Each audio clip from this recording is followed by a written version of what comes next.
Okay, so I guess I was not able to do that, not able to finish my thought there. So I'm going to read the rest of that paragraph, and it's not long, and then just address a couple of the other minor points that you had made there.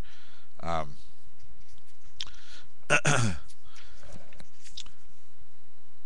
Concept of the public's money being the solution to the fact that we have operated for these 100 years in this country,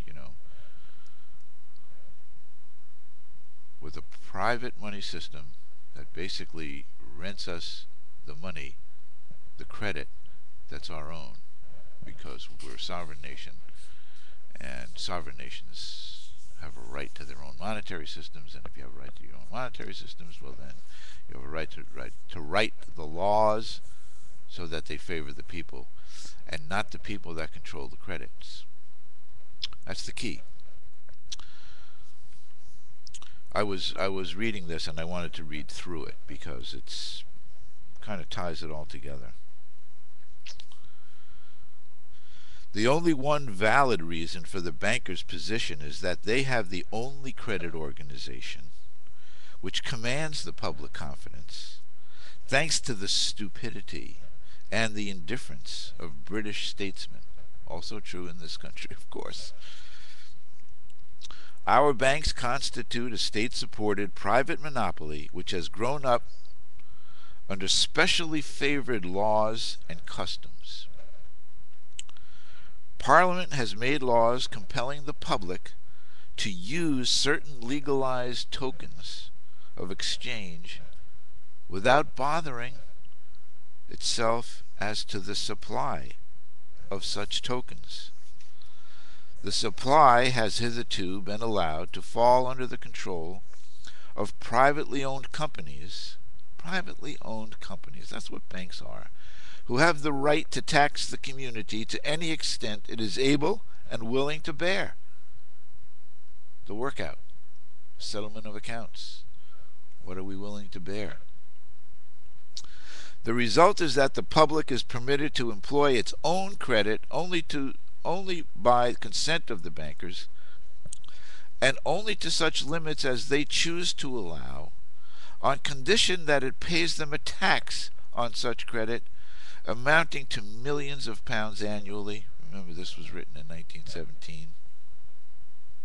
And this amazing monopoly exists merely because no British minister has yet had either the courage or the statesmanship to provide the nation with its own credit organizations. But the present position of affairs cannot continue. The force of circumstances will compel Parliament to destroy this monopoly and to release credit from its enslavement to gold, as it was then, and thus enable the people to vastly increase the amount of their own annual wealth production. Okay. Now again, that's Kitson relating to Oswald Stoll's People's Credit. Now, I don't totally agree with Oswald Stoll's structure in his book on the People's Credit, because it was written at a time when they were trying to overcome some other things. But the idea of the principle behind it is that it's the people's credit. When somebody goes in to take out a loan for a car from the bank, it's that person's credit worthiness that's really the basis for loans. The faith and credit of the borrower, okay, that provides the basis for making a sound loan, and that manifests itself over the entire population of a country, is what the credit worthiness of the country is all about. Now, of course, it's people, businesses, corporations, acting as participants in the monetary financial economy. So it's our credit. It's our credit worthiness. It's our credit. It's our system.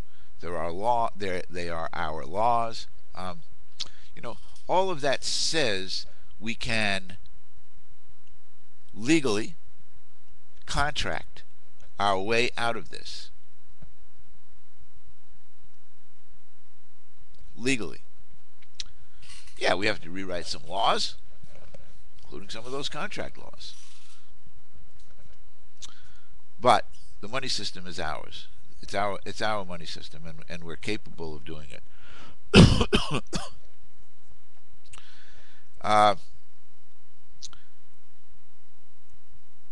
Made a comment about the need in terms of trying to get that debt ceiling raised. Okay, that you said, well, we should have a referendum on it. Totally agree, but not on the debt ceiling, but what the money's going to be used for. Okay, and that referendum should be what an election is all about. Okay, an approval or a disapproval of the handling of the monetary affairs of the country by the people acting on their referendum. You know, every 2, 3, 4, 5, 6 years, depending on who they're, electing or unelecting.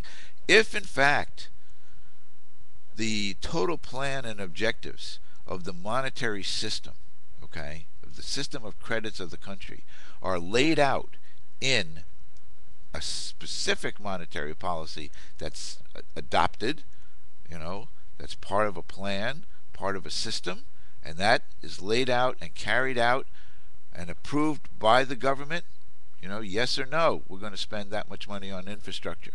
Yes or no, we're going to spend that much money on health.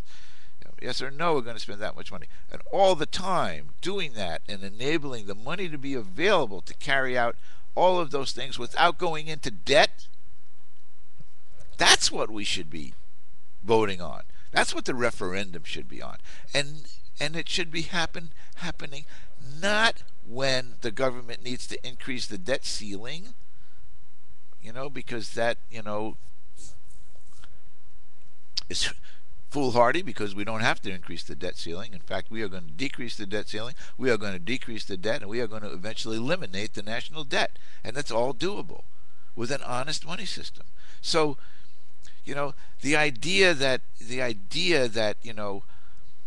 it's incumbent upon me, and I should have really been paying more attention to what my dad was saying, and having written the 500-page book, at this time, we have the advantage of the internet. You call it something else, but we have the advantage of the internet, and we're able, if we continue. This is my point here, with both Nick and Gary, is this. And again, we'll get back to Gary.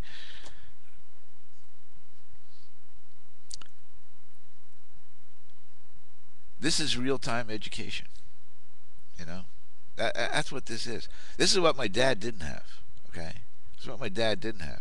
When my dad was, running for president or running for Congress, or trying to impress upon people the need to have a new monetary system. He did it on one of those typewriters, where you do like that. When you make a mistake, you go back and you put some white out on it, and you do that, and then you go down to the mimeograph machine and you run it off, and you try to have a meeting with people who care about people and who care about how the money system works. Okay, and I can do everything my dad did in a day or in a video. I wish I had the time to to write the book, but I don't think we need to write the book. I guess maybe that's my point. I don't think we need to write the book. I'm not 100% convinced of it, but I don't think we need to write it. I think that what we can do is amass information. That's what we need to do. Inform through information. Okay? And yeah, we need to dialogue it out. We need to dialogue it out, because there's so many people like Gary, with righteous, clearly, righteous intentions. And that's the most important thing, in my opinion, is always righteous intentions. So that we can come to a better understanding. We can do that.